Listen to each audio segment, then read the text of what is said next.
Hola, soy José Miguel. Hoy hablaremos acerca del artículo 5A del Código Fiscal de la Federación. Este artículo, en esencia, es el adiós a las planeaciones fiscales. Es el fundamento legal con base en el cual el SAT puede echar por tierra cualquier planeación fiscal, cualquier esquema de optimización en el pago de impuestos por parte de nuestros asesores. Desde antes de la creación de esta norma, el fisco ya venía argumentando en sus actos de fiscalización que los actos observados en los contribuyentes carecían de sustancia económica, que no tenían razón de negocios y que solamente eran actos jurídicos tendientes a disminuir la carga impositiva. Una simulación realizada al amparo de las figuras que permitía la ley. Para evitar estos abusos por parte de los contribuyentes, se creó el artículo 5A del Código Fiscal de la Federación que hoy vamos a explicar someramente, pero que en esencia es el arma más poderosa que tiene el fisco para echar abajo cualquier planeación fiscal. Antes de comenzar a referirme a los puntos más relevantes de este artículo 5A, permítaseme poner un ejemplo para a partir de este ejemplo ir desglosando, analizando cada uno de los puntos del 5A. Vamos a suponer que existe una empresa de giro inmobiliario que tiene la propiedad de varios inmuebles. Y esta empresa inmobiliaria, supongamos que renta un inmueble en 200,000 pesos anuales. En términos generales, vamos a imaginar que esta empresa no tiene deducciones, obtiene la renta y no realiza ninguna erogación, por lo que todo lo que obtiene de renta es utilidad. Luego entonces, de acuerdo al cálculo que siguen las personas morales, diríamos ingresos, 200,000 pesos, menos deducciones, no tenemos, nos siguen quedando de utilidad los 200,000 pesos, no hay pérdidas fiscales de años previos pendientes de amortizar, nuestro resultado fiscal o base del impuesto son los 200,000 pesos. Le aplico la tasa del 30%, que es la propia de personas morales, y terminaré pagando 60,000 pesos de impuestos. Entonces obtuve 200,000 de ingresos, los cuales fueron utilidad en su totalidad. Pagué el 30% de ese monto por concepto de ISR, que me da un total de 60,000 pesos, por tanto en la bolsa solo me quedan 140,000. Pues bien, llega un asesor fiscal con los dueños de la empresa y les dice, oye, te propongo un esquema para bajar impuestos. En vez de que tu persona moral cobres los 200,000 pesos por concepto de rentas, cédele una parte de los derechos a el socio principal y cédele una parte de los derechos a la esposa del socio. Por el monto de ingresos que van a recibir al año por concepto de renta, dado que no tienen ningún otro, cada uno va a recibir 50,000 pesos. ¿Y qué crees? Al ser personas físicas y dado que la tarifa de las personas físicas es gradual, que puede ir desde el 1.92 hasta el 35%, supongamos que en nuestro ejemplo, estas personas, el socio principal y su esposa, al recibir únicamente 50,000 pesos anuales, estarían obligados a pagar solamente el 10% sobre sus ingresos por concepto de arrendamiento. Y ellos sin considerar que como personas físicas podrían tener derecho a una llamada deducción ciega. Para no complicar nuestro ejemplo, vamos a suponer que entonces de los 200,000 pesos que originalmente percibía de renta la empresa, una SA, gracias al esquema fiscal que implementó su asesor, la SA ya solo va a cobrar 100,000 pesos a lo largo del año. El socio va a cobrar 50,000 como persona física y la esposa otros 50,000. Entonces, esos 50,000 de cada una de las personas físicas solo estaría grabado a la tasa del 10% en lugar del 30%, como lo está la empresa. Entonces, De los 50,000 pesos que paga el socio principal, solamente pagaría 5,000 de impuestos, y de los 50,000 que paga la esposa, que percibe la esposa, perdón, solamente pagaría el 10% de ello, también 5,000. Entonces, de los 100,000 pesos que reciben entre las dos personas físicas, estarían pagando solo 10,000 pesos de impuestos sobre la renta. La persona moral originalmente por esos 100,000 pesos pagaba 30,000. Luego entonces aquí habría un ahorro de 20,000 pesos. En lugar de que la empresa consolide los 200,000 pesos de renta y pague 60,000, solo ella se queda con 100,000 de ingresos, atomiza o divide con las personas físicas el resto de los 100,000, y las personas físicas pagarán solo 10,000 pesos por esos 100,000 que van a percibir ellas. En conclusión, antes la empresa pagaba 60,000 pesos cuando ella recibía el ingreso sola, y ahora entre los tres contribuyentes se pagarán solo 40,000, habiendo un ahorro de 20,000. Pues bien, con base en el artículo 5A, este esquema, el SAT lo echaría por los suelos con la mano en la cintura, valiéndose de las herramientas que le ofrece el artículo 5A del Código Fiscal de la Federación. Permítaseme leer el primer párrafo de este artículo 5A, que nos dice: los actos jurídicos que carezcan de razón de negocios y que generen un beneficio fiscal directo o indirecto tendrán los efectos fiscales que correspondan a los que se habrían realizado para la obtención del beneficio económico razonablemente esperado por el contribuyente. Releamos y expliquemos con base en nuestro ejemplo este primer párrafo. Los actos jurídicos que carezcan de una razón de negocio.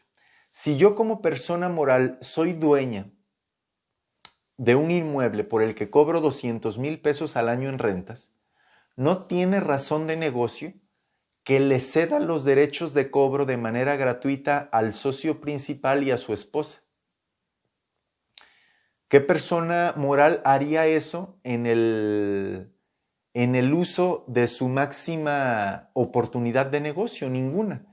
¿Por qué si estás percibiendo 200,000 pesos de renta, de manera gratuita te vas a desprender a través de cualquier acto jurídico de los derechos de cobro de renta, ya sea que le cedas parte del usufructo, que le concedas un comodato para que ellos cobren sobre la mitad del inmueble, etc.? Cualquier acto jurídico que se nos ocurra para hacer esa dispersión o atomización de ingresos no tiene razón de negocios.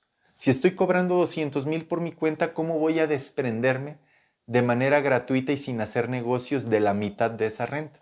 Entonces nos dice el 5A, los actos jurídicos que carezcan de una razón de negocio y que generen un beneficio fiscal directo o indirecto. ¿Cuál es el beneficio fiscal?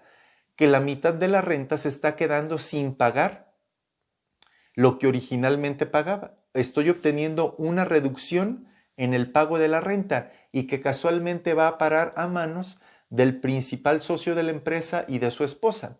No tiene razón de ser. Si el socio se quisiera llevar las utilidades vía dividendo, pagaría muchísimo más que lo que estaría obteniendo por concepto de arrendamiento de inmuebles. Entonces, no tiene lógica por ningún lado. La empresa se está privando de un beneficio económico y se está obteniendo un beneficio fiscal.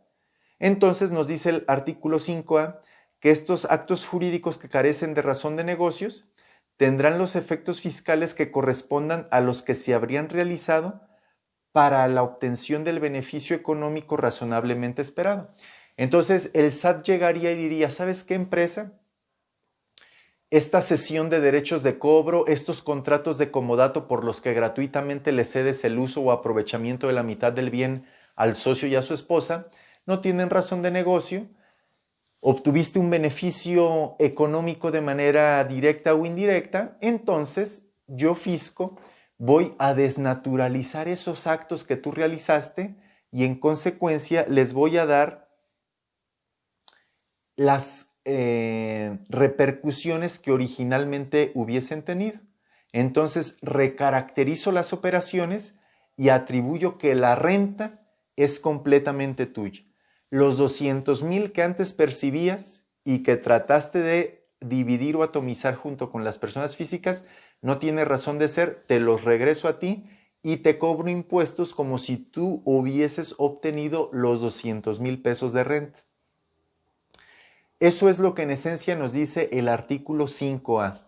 Nos ofrece conceptos claros sobre lo que es beneficio económico y lo que es beneficio fiscal. Por ejemplo, dice en su penúltimo párrafo el artículo 5A, se considera que existe un beneficio económico razonablemente esperado cuando las operaciones del contribuyente busquen generar ingresos, reducir costos, aumentar el valor de los bienes que sean de su propiedad, mejorar su posicionamiento en el mercado, entre otros casos. Entonces, cuando yo como empresa, a través de un contrato, me desprendo del uso o aprovechamiento o la facultad de explotar mis bienes de manera gratuita, pues no estoy obteniendo un beneficio económico, porque a través de esos contratos de comodato, en el que le permito usar gratuitamente o rentar gratuitamente al socio y a su esposa, no estoy ni obteniendo ingresos, ni reduciendo costos, ni mejorando mi posicionamiento en el mercado. Por tanto, dichos actos carecen de razón de negocios. ¿Qué se entendería entonces por beneficios fiscales? Nos dice la ley. Se considera beneficio fiscal cualquier reducción, eliminación o diferimiento temporal de una contribución, es decir, de un impuesto. Habiendo otros 3 tipos más de contribuciones, ustedes lo saben. Y en nuestro ejemplo, al hacer esos actos que no tenían razón de negocio, se obtuvo una reducción de impuestos. Porque en vez de pagar 60,000 pesos la empresa, ella sola, como es lo lógico, al valerse de actos jurídicos para atomizar la carga fiscal, dejó de pagar 20,000 y solo pagaba 40,000 entre la empresa, el socio y la esposa de este. Entonces, estos conceptos que nos da la propia ley de beneficio económico y beneficios fiscales los apreciamos claramente en nuestro ejemplo. Cabe señalar que este artículo 5A dice que este desconocimiento de la naturaleza de los actos que montamos los contribuyentes y que el fisco está apreciando, nos los debe de dar a conocer a más tardar cuando se levante la última acta parcial tratándose de visitas domiciliarias, cuando se levante el oficio de observaciones tratándose de revisiones de gabinete o cuando se dé la resolución provisional tratándose de revisiones electrónicas. Ahí nos podrá dar a conocer el SAT su opinión, su apreciación de que no hay razón de negocios y que hay beneficios fiscales indebidos y tendremos derecho de audiencia para manifestar lo que a nuestro interés convenga, que en el caso del ejemplo no habría argumento jurídico razonable para tratar de soportar esa planeación, si se le puede llamar así, que se había instrumentado de un inicio. Por último, este artículo 5A establece 2 presunciones que el fisco puede realizar. ¿Cuáles son? Nos dice la primera, la autoridad fiscal podrá presumir, salvo prueba en contrario, que no existe una razón de negocios, cuando el beneficio económico cuantificable sea menor al beneficio fiscal. En nuestro ejemplo, el beneficio económico era 0, porque al yo darle en comodato al socio y a su esposa la mitad del inmueble, ni siquiera estoy obteniendo beneficio económico. Pero vamos a suponer que yo al socio y a su esposa, en mi ejemplo, les daba en renta en 100 pesos la mitad del inmueble. Entonces les rentaba en 100 pesos la mitad de un inmueble que dejaba esa mitad 100,000 pesos a lo largo del año. Entonces el beneficio económico que estoy obteniendo es mucho menor que el beneficio fiscal, porque me estoy ahorrando 20,000 pesos en impuestos y solamente estoy cobrando 100 pesos por desprenderme de la mitad de un inmueble que si yo lo siguiese administrando me daría más ingresos y como consecuencia lógica mayor pago de impuestos. Por tanto, cuando en un ejemplo o en un caso el beneficio económico sea menor que el beneficio fiscal, la autoridad presume en automático que no existe razón de negocios. La otra presunción dice que la autoridad fiscal podrá presumir, salvo prueba en contrario, que una serie de actos jurídicos, varios actos jurídicos carecen razón de negocios cuando el beneficio económico pudiera alcanzarse a través de la realización de un menor número de actos jurídicos y que el efecto sería menos gravoso. Entonces, generalmente cuando tratamos de instrumentar alguna planeación fiscal, pues nos inventamos un contrato, luego otro contrato más, luego la aportación a otra empresa, luego esta empresa con otra empresa y hacemos una telaraña de actos jurídicos para ir disminuyendo y disfrazando la operación. Pues bien, nos dice la norma fiscal, es decir, el artículo 5A, si haces una serie, un cúmulo de actos jurídicos, pero a fin de cuentas, con un solo acto podías obtener el beneficio económico, pues yo voy a colapsar, voy a sintetizar, voy a unificar en un solo acto jurídico toda la serie de actos que tú me hiciste. Vamos a editar un poquito nuestro ejemplo. Vamos a suponer que la SA le da en comodato el bien completo al socio y luego el socio le da en comodato la mitad a su esposa y la mitad a uno de sus hijos y así atomizando entre 3 personas la renta se pagaría mucho menos que en el ejemplo inicialmente planteado. Entonces, el fisco diría, oye, empresa, ¿para qué das en comodato a una persona para que luego ésta a su vez haga otros 3 comodatos y vayas pulverizando el ingreso? Porque en personas físicas, entre menos ingreso, menos pago de impuestos. No tiene caso. Entonces, cuando tú haces una serie de actos jurídicos que si pudiésemos prescindir de ellos, obtuvieses el mismo ingreso o uno mayor con más pago de impuestos, entonces yo presumo que no es razón de negocios. ¿Y por qué? ¿Para qué subdivides a través de varios comodatos la posibilidad de usar o gozar un bien cuando tu empresa directamente la puedes rentar a cualquier tercero? No necesitas hacer esa telaraña, ese dominó, esa escalera de contratos para obtener el mismo beneficio que obtendrías directamente. Entonces, cuando eso observe el fisco, podrá colapsar, unificar, fundir en un solo acto la serie de actos que los planeadores fiscales hubiesen integrado. A grandes rasgos, estos son los puntos más relevantes del artículo 5A del Código Fiscal de la Federación. Aunque nos extendimos 18 minutos, es muy poco tiempo para abordar todos los matices, variantes y alcances de esta norma. Los invito a leerlo con detenimiento porque cualquier planeación fiscal, cualquier esquema de optimización o eficiencia de carga impositiva que se quiera hacer para un cliente, para una empresa, no será defendible, no será sólido, no será soportable sin pasar primero el rasero, la prueba de el artículo 5A del Código Fiscal de la Federación.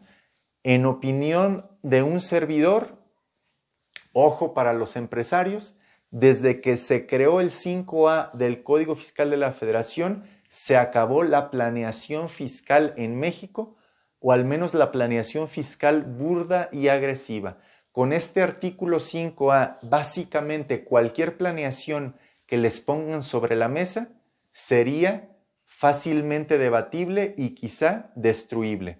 Así es que antes de que escuchen a cualquier asesor o planeador fiscal que les vende un esquema en el cual no pagan nada de impuestos o pagan muy poco, ustedes primero lean el artículo 5A y después contrasten con lo que les ofrecen y tomen la mejor decisión. Nos vemos en un siguiente video.